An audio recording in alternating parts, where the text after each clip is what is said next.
안녕하세요, 황산갈매기입니다. 오늘은 모두가 살아가는 야코프 판네 강력 추천하게 자죠. 필수 캐릭터. 요분이 누구인지 한번 설명해 드리도록 하겠습니다. 우리 게임 하시는 분들은 다들 아실 건데 실제 이 사람이 누군지를 아무도 모를 거예요. 국내에는 자료가 없다. 야코프 판네 백날 쳐도 안 나온다. 아무도 안 나온다. 해외 자료로 봐서 이제 연구해 왔어요. 일단 요거 왜 하냐면은 누나 시리즈 하다 보니까 너무 정치사 쪽에 집중돼 있는 것 같아가지고 밸런스를 맞추기 위해서 저번에 또 모험 캐릭터 했었고 교역 근본 캐릭터 한번 달아보자 그런 컨셉으로 만들어 봤습니다.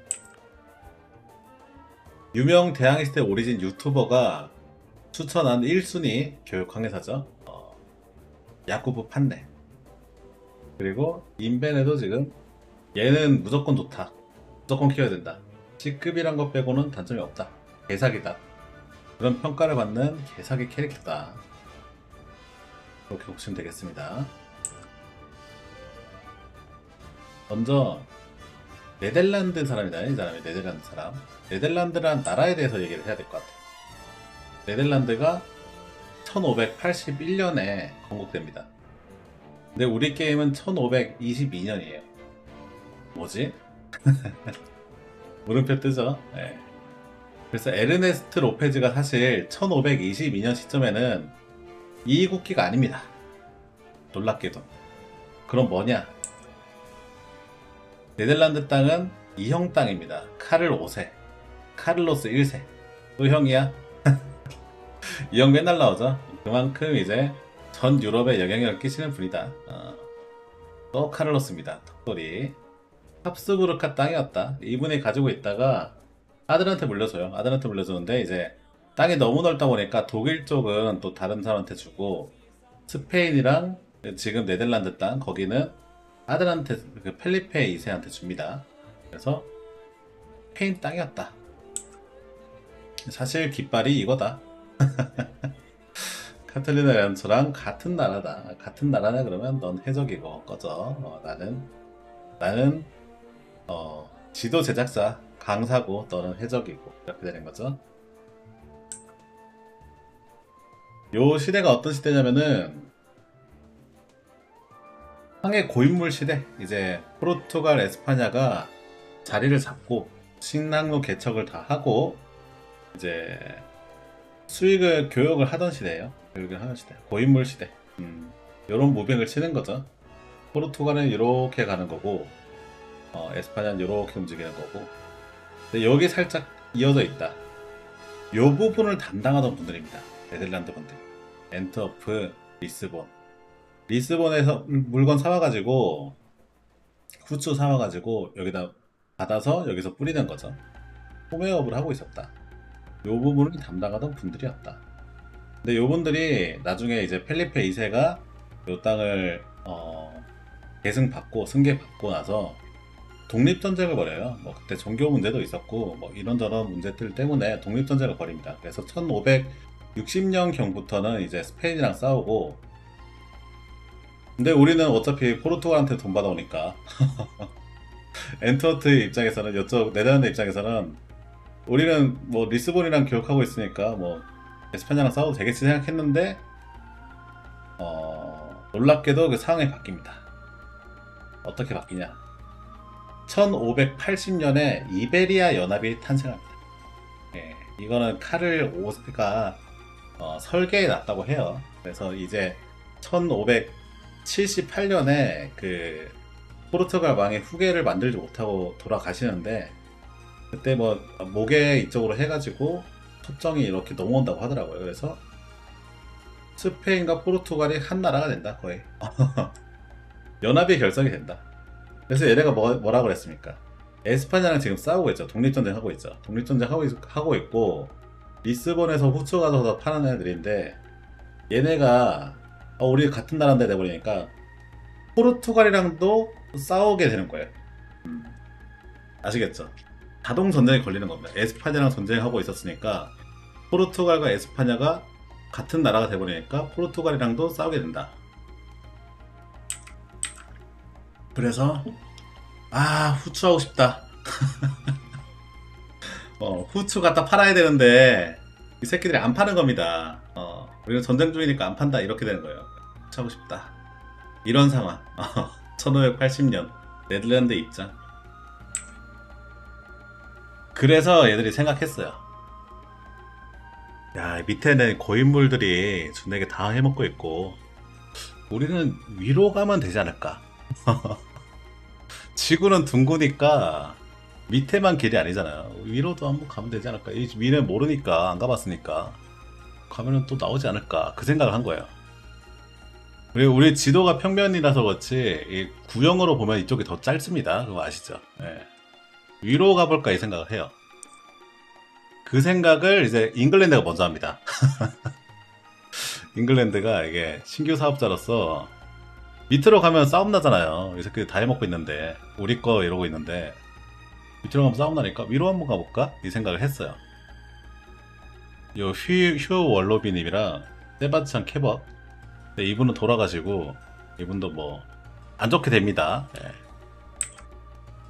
그래서 컴퍼니 오브 머천트 어드벤처 투 뉴랜드라는 주식회사를 차려가지고 120명의 모험가들을 투자자들한테 주식을 이제 25파운드씩 팔아가지고 사업을 진행하는 거예요. 우리가 위로 갔다 오겠다. 뭐 국책 사업을 한 게 아니라 그 상인들이 모여가지고 우리 한번 해볼게요. 승인 좀 해주세요. 해가지고 갔다 옵니다. 어디까지? 모스크바까지. 멀리 못 갔다는 거죠. 모스크바 짜르의 친서를 받아옵니다. 그게 1551년. 그리고 1580년에 이 상황에 네덜란드 이 상황이 되니까 자기들도 해보는 거예요. 우리도 가봐야겠다. 옆집에서 또 했다는 얘기도 있고 하니까 우리도 가봐야겠다. 그 생각을 하는 겁니다. 그래서 총 3차에 걸친 북동항로 개척을 진행합니다.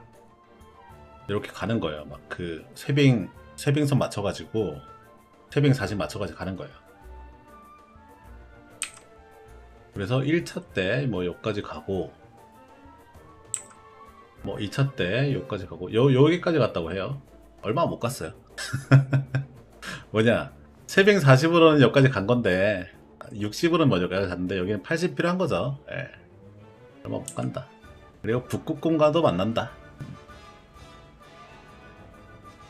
이때 콜라를 받아왔다면 어땠을까, 그런 생각도 살짝 들죠.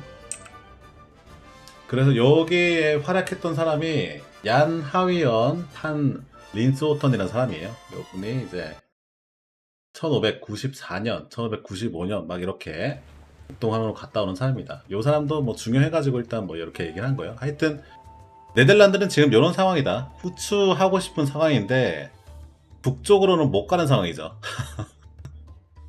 이거를 국책 사업으로 했어요. 국책 사업으로 1, 2차까지는 국책 사업으로 하고, 그러니까 막 이제 독립하고 네덜란드가 우리는 뭐 먹고 살아야 되나 그런 생각하다가 국책 사업으로 이런데 잘 안 됩니다.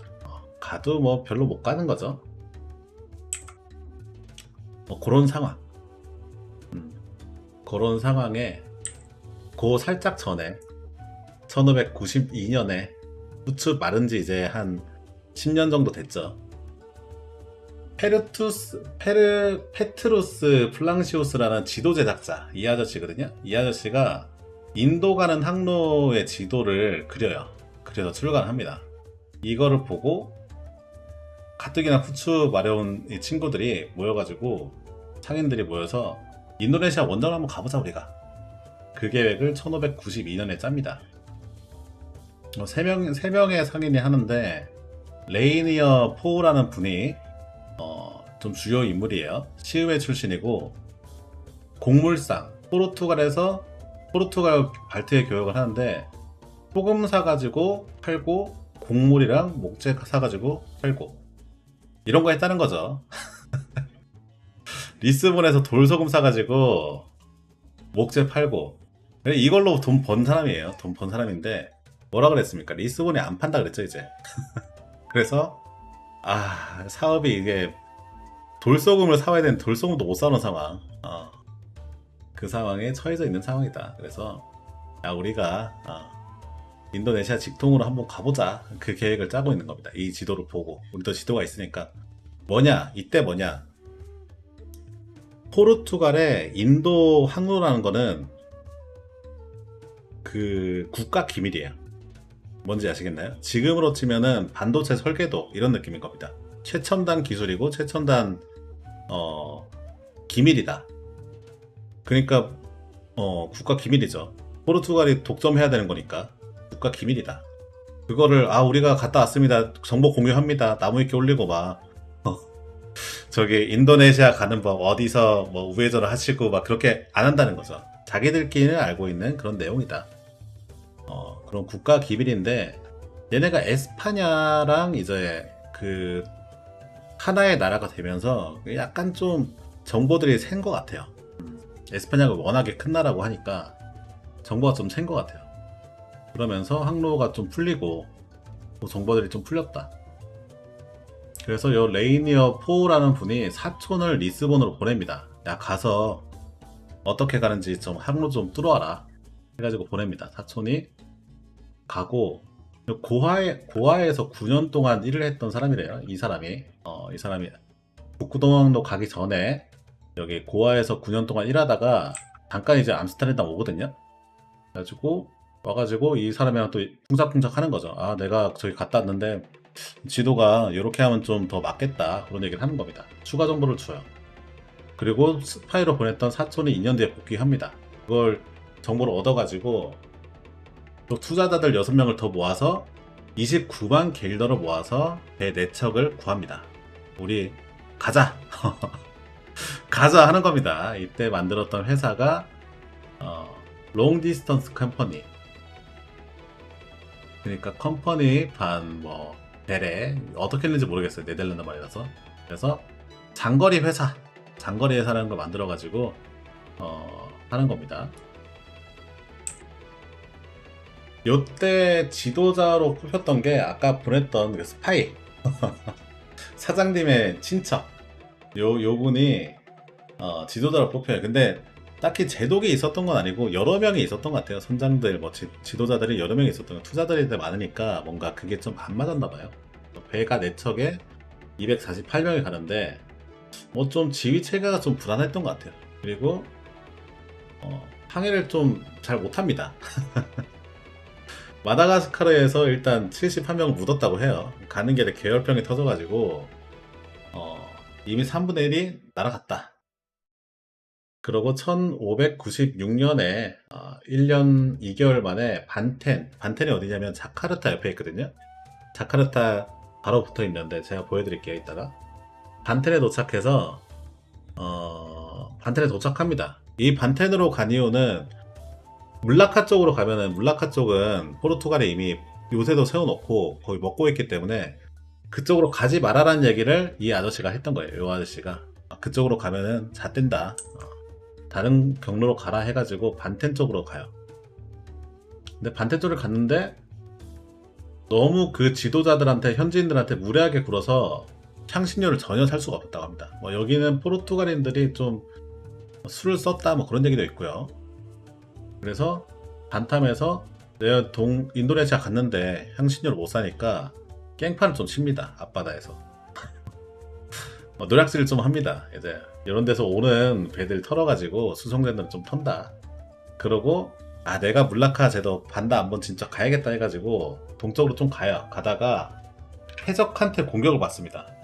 그러고 어디 상륙을 하는데 마두라라는 곳에 상륙을 하는데 해적한테 털린 게 너무 화가 나는 거예요. 그래서 민간인들은 좀 죽였다. 내가 털린 게 너무 화가 나가지고 그 현지 해적들 아닐 겁니까? 현지 해적들한테 털린 게 너무 화가 나서 민간인들 죽였다. 이게 그러니까 안 좋았던 거죠. 1차 원정 자체가. 그러고 뭐 사람들도 없고 하니까 향료제도로 가는 걸 포기하고 복귀를 결정합니다. 그래서 2년 만에 그 248명으로 갔던 사람들이 87명이 돼서 네덜란드로 복귀합니다. 복귀하는데 요때 살짝 턴 향신료도밖에 없거든요. 그래도 괜찮았다. 막 이렇게 적재를 채워온 게 아니라 살짝 노략질이 살짝 한 거 그거 살짝 세웠는데 가능성을 보았다. 야 우리도 할 수 있구나. 가서 안 죽고 돌아온 게 어디냐 이렇게 된 거예요. 반텐이란 지역이 이쪽이고 물라카 이쪽으로 가면은 여기는 이 그 포르투갈이 이미 요새화 해놨어요 이쪽을. 그래서 이쪽으로 가지 말고 이쪽으로 가라고 한 겁니다. 반텐에 도착해가지고 빠꾸 먹고 여기서 노략질 좀 하다가 가다가 마두라란 곳에서 이제 사람들 좀 털다가 민간인 학살 좀 하다가 이렇게 들어오는 거죠. 원래 이쪽에 물라카 반다 안본이 있으니까 뭐 거기까지 가려고 했는데 여기서 돌아오는 겁니다. 그러고 1차 원정이 끝나고 나서 가능성을 본 거죠. 수익은 그렇게 내지 못하고 가능성을 본 거죠. 그래서 아까 왔던 그 롱 디스턴스 컴퍼니 여기랑 다른 회사를 하나 더 붙입니다. 뉴 컴퍼니라는 데를 하나 더 붙여서 아까는 얼마나 됐습니까? 30만 길더 좀 안 됐잖아요. 80만 길더 큰 투자를 합니다. 우리가 한번 갔다 왔으니까 이번에 알겠다. 그때 제독으로 꼽힌 게 야코프 판넥이라는 분이에요. 야코프 판넥. 이제 야코프 판넥에 대해서 아시겠죠? 이분은 그 상인 집안에 좀 부유한 그런 교육을 받았다고 합니다. 그리고 항해 경험이 없다고 하던데 모르겠어요. 장교를 했다는 얘기도 있고 뭐 훗날 장교를 했는지 어떻게 됐는지 그 선후관계는 잘 모르겠어요. 정보가 많이 없어가지고 여튼 요 두 번째 프로젝트의 제독으로 꼽힌 거 보면은 영향력이 있는 사람이겠죠. 카리스마가 있든 능력이 있든 뭐 능력이 있는 사람이겠죠. 그렇게 뽑히고 1598년 5월 1일 날 2차 원정대를 출발합니다. 배 8척으로. 부사령관으로 워빅 중장, 그리고 햄스커크, 북서항로 아까 했다고 했잖아요. 3차 북서항로 원정을 갔던 사람이에요. 이분은. 그렇게 부사령관들을 임명하고 요분이 사령관으로 제독으로 임명돼서 갑니다. 그리고 아까 봤던 그 지도 아저씨 그분의 좀 지침을 받아가지고 희망봉까지 3개월 컷을 합니다. 굉장히 빠른 속도라고 해요. 3개월 컷을 하고 근데 희망봉에 도착하고 얼마 안 돼가지고 폭풍우로 만나서 배가 8척인데 판넥의 지도를 따르는 게 3척 5척은 잊어버린 거예요. 5척은 워빅 중장 부사령관이 이제 인수를 하면서 이렇게 헤어집니다. 헤어지고 배 3척을 가지고 마다가스카르에 보급을 하러 가요. 그러고 1598년에 11월 25일 날 반텐에 도착합니다. 7개월도 안 걸렸습니다. 1차 때 14개월 걸린 거랑 비교해 보면은 엄청난 속도다. 엄청난 능력이다 라고 보이네요. 그리고 마침 그 반텐에 갔을 그때 반텐 원주민들이 포르투갈이랑 싸움을 해가지고 포르투갈 배 3척을 막 파괴시키던 막 그때였대요. 그래가지고 이 사람들도 어쩌지 이러고 있는 상태인데 네덜란드 사람들이 오니까 야 우리 새로운 동맹을 맺자. 타이밍이 딱 그렇게 된 겁니다. 전에 1차 갔을 때는 그때 반텐에서 당신이 못 샀다 그랬잖아요. 근데 이때는 새로운 동맹이 되면서 딱 마침 그 타이밍이 현지인들이랑 포르투갈이랑 싸우던 타이밍이라서 엄청 잘 됩니다. 그래서 세대를 풀적재를 채운다. 한 달 동안 향신료를 풀적재를 채워요. 그러고 한 달 기다리고 있는데 마침 12월 31일 날 워윅이 나머지 배 5대를 끌고 또 반텐에 도착합니다. 얼마나 반가웠겠어요. 죽은 줄 알았는데. 그래서 1월 1일 이제 송년회 연초 이렇게 잘 보내고 배 한 대를 딱 이쪽으로 옮겨가지고 4대를 풀적재하고 암스테르담으로 출발합니다. 그리고 4대는 워윅이랑 햄스커트 부사령관들은 이제 동쪽으로 가서 향신료를 더 받아와라. 단다 한번 너네 갔다 와라. 이렇게 명령하는 거죠. 그리고 1599년 7월에 암스테르담에 도착합니다. 왕복해서 14개월 걸렸어요. 아까 1차 원정이 편도로 1년 14개월 걸렸잖아요. 얘는 왕복으로 14개월 걸렸다. 한 번 갔다 왔으니까 훨씬 더 쉬운 것도 있는 것 같아요. 하여튼 뭐 도착하고 나니까 탐험가들이 막 환영을 받았다. 교회 종소리가 울리고 사람들이 꽃 뿌리고 난리가 난 거죠. 막 트럼펫 치고 막 죽은 줄 알았는데 엄청 빨리 왔으니까 그리고 상인들이 반넥한테 금비크를 줬다는데 이게 나중에 도금으로 밝혀집니다. 이거 왜 그런가 생각을 해봤어요. 생각을 해봤는데 그냥 유튜브 골드 버튼 같은 느낌 아닐까, 그런 느낌 아닌가 그런 생각합니다. 골드 버튼은 금도금도 아니죠. 예. 약간 상징적인 트로피로 준 거 아닌가. 들고 있는 게, 그래서 금비커를 들고 있는 게 그거다 보시면 될 것 같고, 이 항의 결과 후원자들이 투자에 400% 수익을 얻었다. 아까 얼마 투자했다고 그랬습니까? 80만 길더 투자했다고 그랬잖아요. 80만 길더가 지금 환율로 해도 한 50억 되는 것 같더라고요, 보니까. 한 5억인가 50억인가 모르겠습니다. 그 찾아보다가 여튼 80만 길더를 넣었는데 320만 길더가 되었다. 돈 복사가 되었다라는 거죠. 그리고 그 부사령관이 끌고 가던 배는 테르나테까지 갔다가 그 다음에 복귀를 해요. 거기도 가득 채워서 오는 거죠. 야코프 판넥은 나중에 한 번 더 원정을 갔다가 테르나테에서 스페인, 포르투갈 함대한테 이제 전투가 걸려가지고 손가락을 3개를 잃는다고 합니다. 그러고 탐험 은퇴하고 암스테르담 시장 및 시의원을 하면서 그리고 해군대학에서 일하면서 편안하게 보냈다. 이게 야코프 판넥이다. 인생에 엄청난 큰 성과를 거둔 거죠. 네덜란드에 기반을 만든 거죠. 이게 2차 원정대가 돌아왔을 때 네, 배들에 가득 세려가지고 이렇게 돛담배들로 가는 거죠. 4대가 먼저 도착한 거죠. 4대가. 그리고 야코프 판넥이 도도새의 원수다. 마다가스카르에 사는 이 현지 멍청한 새로 유명하잖아요. 알지 않는 새로 유명한데 사람들도 뭐 경계하지 않고 그런 새로 유명한데, 요때 네덜란드인이 엄청 많이 가가지고 죽였다. 멸종했다. 50년 만에 멸종했다. 도도새의 원수다. 그런 얘기도 있더라고요. 그런 느낌.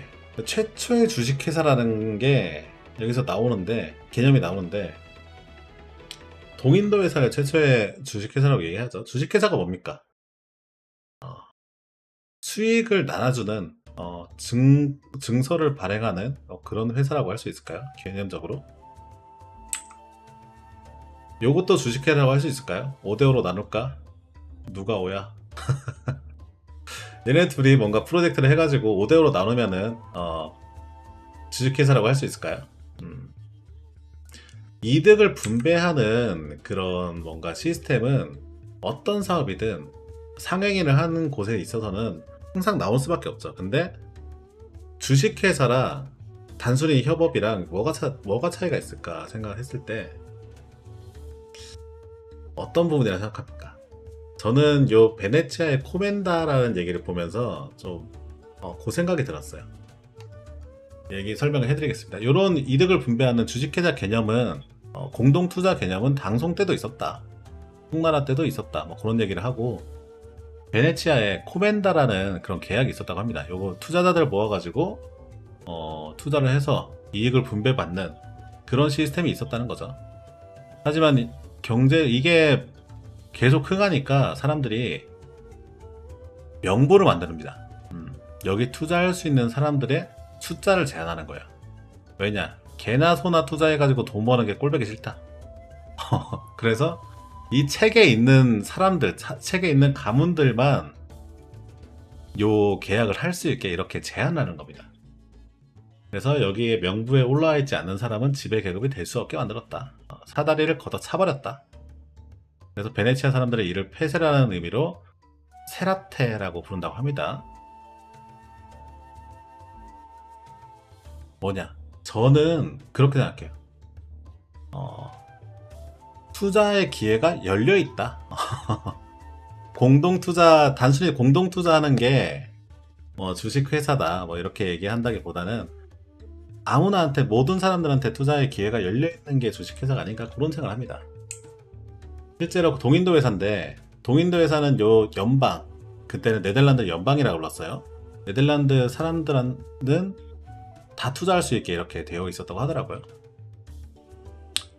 요거를 뭐 만들어진 그 배경은 일단 아까 1차 원정 했던 데가 롱디스턴스 컴퍼니고 여기가 이제 올드 컴퍼니, 뉴 컴퍼니랑 같이 합하면서 또 큰 회사가 되고 그리고 뉴 컴퍼니 오브 이게 지역이에요, 지역. 거기랑 또 합병이 되고 왜 이렇게 미친 듯이 합병을 했냐?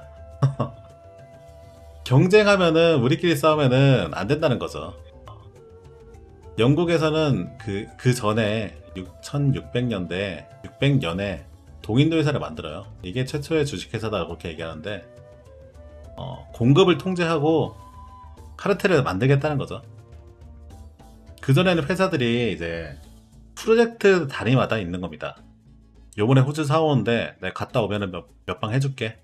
요번에 뭐 저기 무역 한번 왔다 갔다 하면은 카리브 한번 왔다 갔다 하면 얼마 줄게. 이런 식으로 프로젝트마다 분배 약속을 하는 겁니다. 그러다 보니까 안정성이 없어요. 안정성이 없고 뭐 갔다 왔는데 여기 폭락해 있으면은 또 수익도 이상하고 그러니까 이거 그러지 말고 우리가 지속 가능한 사업이라고 하면은 카리브 왔다 갔다 하는 사람들 다 통제를 해가지고 우리가 공급을 통제해버리자. 그 돈을 좀 안정적으로 벌자. 그런 목적으로 이제 카르텔 목적으로 만들었다고 하더라고요.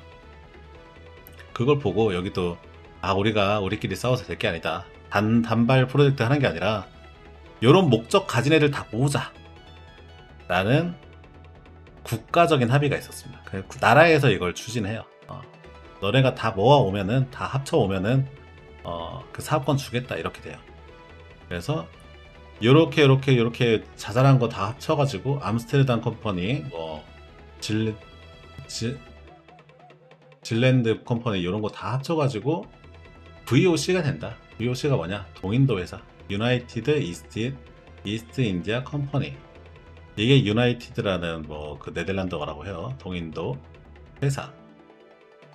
연방 동인도 회사. 이게 되는 겁니다. 그래서 우리가 알고 있는 네덜란드 동인도 회사가 된다. VOC가 되는 거예요. 이렇게 되는 건데 제가 이 주식회사에 관련해서는 동인도 회사에 대해서는 나중에 또 이야기할 기회가 있을 것 같아요. 네, 오늘 앞에 이야기를 너무 많이 해가지고 뒤에 빠방하게 못할 것 같은데 여튼 제 생각은 열려있는 게 중요하다. 투자를 열려있는 게 중요하다. 그게 중요하다고 생각하고 나중에 뭐 이런 분들이 나옵니다. 나중에도 아니고 3년 뒤에 헨리 미들턴 요분이 이제 잉글랜드 우리도 동인도 가겠다 이렇게 나오는 거고 요분이 좀 동인도 회사가 인도네시아에 영향력을 크게 끼칠 수 있게 했던 사람이라고 하더라고요. 그 원정하고 나서 한 20년 정도 뒤에 홍독이 된 사람인데 사람들을 많이 죽였다고 합니다. 네, 그 지배자의 역할을 했다. 그렇게 보시면 되겠습니다. 야코브 판넥은 우리 게임에서는 엄청난 성능을 발휘하는 캐릭터입니다. 향신료 거래 전문, 향신료 거래 우대, 기호품 거래, 교역 최고 존엄이다. 1티어 교역품 구매 수량 증가가 3개나 있다. 이런 캐릭터는 없다. 유일하다. 그래서 효과가 굉장한 캐릭터다. 공격력 증가도 뭐 달달하죠. 네. 그리고 스킬은 기술은 안 보시면 됩니다. 없다 보시면 되겠습니다. 여기까지 야코프 판넥 설명이었습니다. 야코프 판넥이랑 인간보다는 네덜란드의 형성 그리고 네덜란드가 이제 1, 2차 동인도 정벌을 했던 그런 과정들에 대해서 좀 다뤘는데 어떻게 좀 도움이 되었나요? 재밌었고 도움이 되었다면 구독과 좋아요 알람 설정 눌러주시면 제가 또 후속 보도들 가져오도록 하겠습니다. 야코프 판넥은 우리나라에서 이 정도 알면은 손에 꼽힐 정도로 아시는 분이라고 생각합니다. 네, 여기 지금까지 황상갈매기였습니다. 감사합니다.